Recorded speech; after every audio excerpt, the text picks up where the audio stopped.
warahmatullahi wabarakatuh.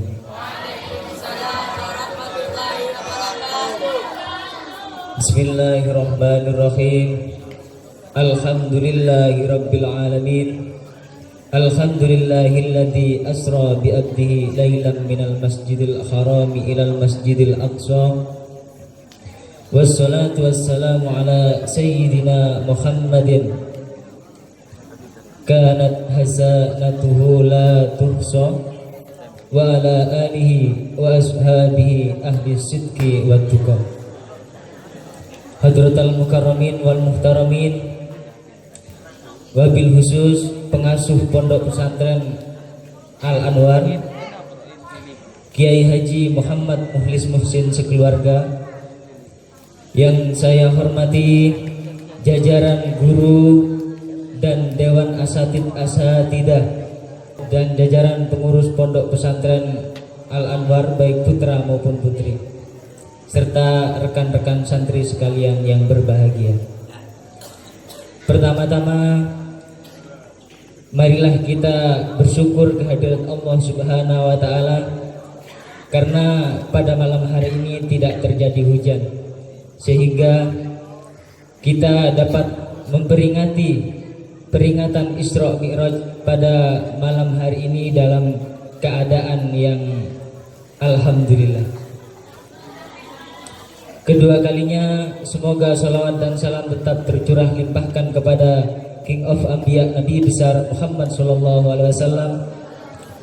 Semoga kelak kita mendapatkan syafaatnya di hari kiamat. Amin amin ya rabbal alamin. Santriwan santriwati yang berbahagia, pertama kali kita akan membahas tentang dimensi waktu. Manusia ini hidup dalam 3 dimensi waktu: masa lalu, masa sekarang, dan masa yang akan datang. Masa lalu katanya adalah sebuah kenangan, benar kan? Masa sekarang adalah kenyataan, dan masa yang akan datang adalah impian atau harapan. Benar kan? Kalau salah nanti aja komennya. Orang yang baik adalah orang yang pandai mengambil pelajaran dari masa lalu untuk dijadikan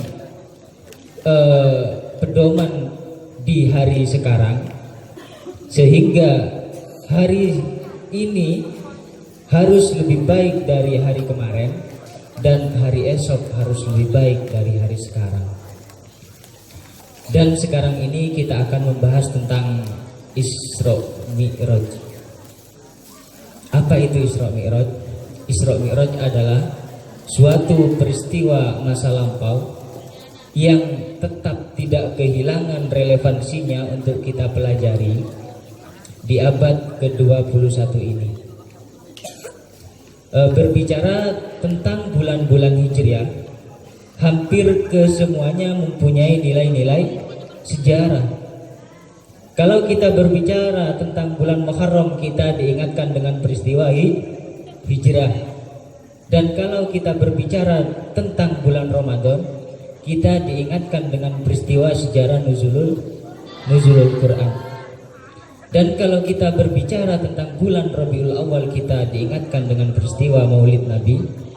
Dan ketika kita berbicara tentang bulan Rajab, kita diingatkan dengan peristiwa Isra Mi'raj.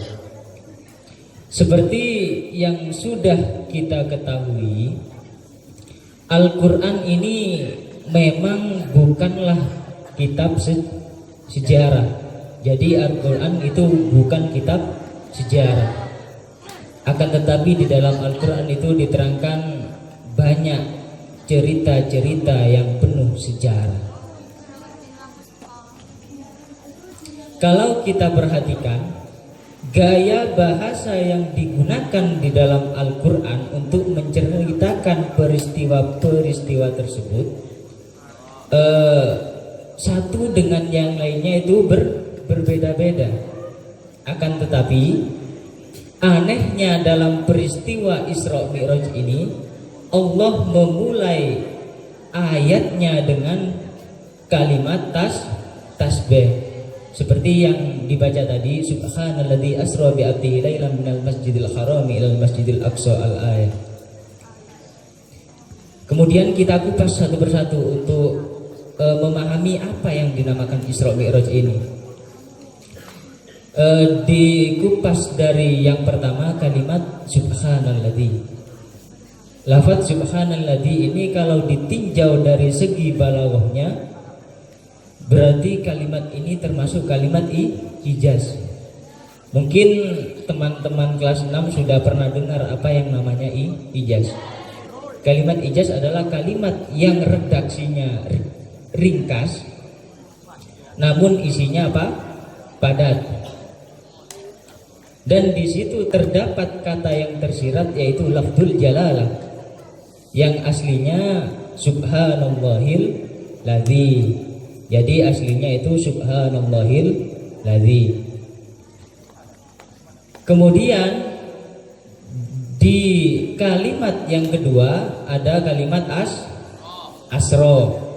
Nah, kalimat asro ini asalnya saro yasin, kemudian dimajhulkan menjadi asro yusri isro'an, yang artinya Maha suci Allah yang menjalankan.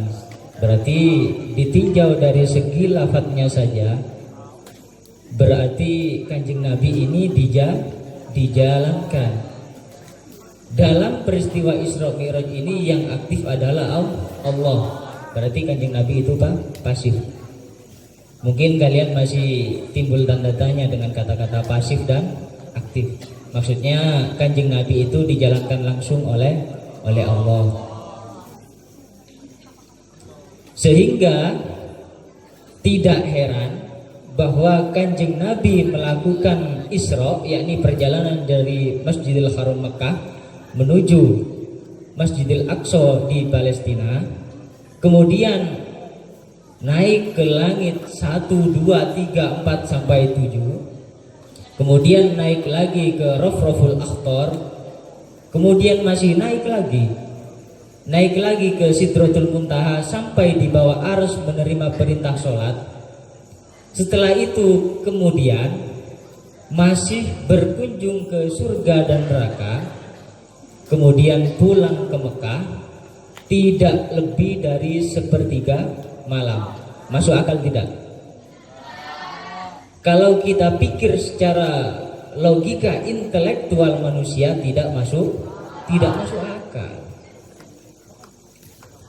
Akan tetapi di sini yang harus kita gunakan adalah logika kemutlakan kemahakuasaan Allah. Akan tetapi ada cara yang lebih mudah. Cara yang lebih mudah agar supaya apa yang saya sampaikan ini bisa masuk akal kepada kalian adalah sebuah contoh. Mungkin ketika saya mencontohkan, kalian akan mudah untuk memahaminya.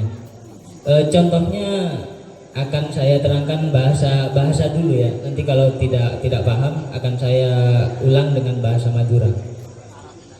Karena meskipun saya berasal dari Jawa, saya sedikit mengertilah tentang bahasa Madura.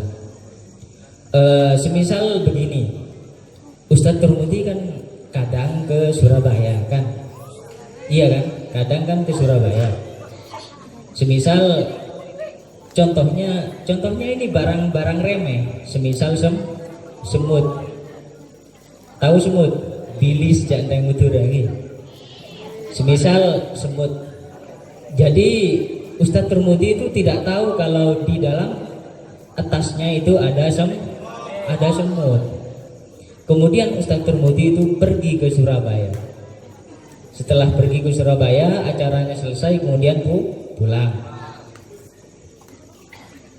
Misal acaranya 1 jam, perjalanan dari sini misal 1 jam, pulangnya 1 jam, berarti 3 jam. Kemudian setelah sampai di sini, semut itu keluar dari tasnya Ustadz Turmudi, kemudian cerita pada kaum semut, "Hei kaum semut, kalian percaya tidak kalau saya ini barusan dari Surabaya?" Mengerti? Terus para kaum semut ini ia membantah, jangan ngaco kau semut.